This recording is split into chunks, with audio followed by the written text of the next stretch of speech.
بسم الله الرحمن الرحيم. Kita tahu keutamaan sholat syuruk, yang sholat subuh berjamaah di masjid, kemudian dia duduk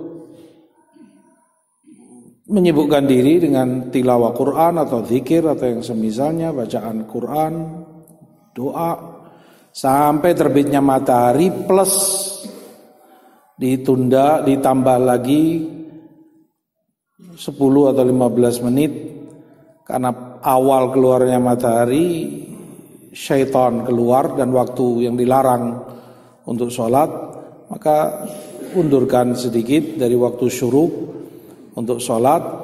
Dan Rasulullah SAW janjikan yang melakukan itu kanat lahu ka ajril umrah tamah,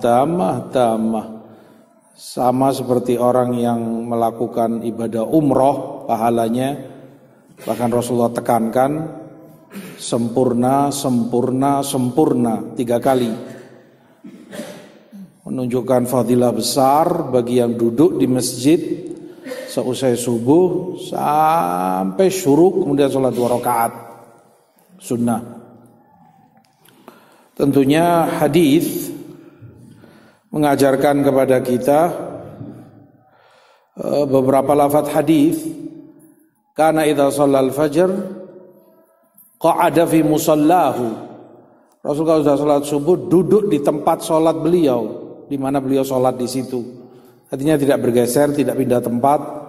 Di lafaz lain jalasa fi musallahu, beliau bermajlis duduk di tempat itu.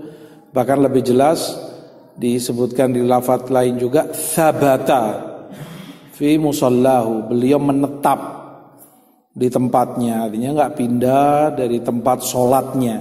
Di tempat sholat itu dia duduk, dia tunggu sampai syuruk kemudian sholat.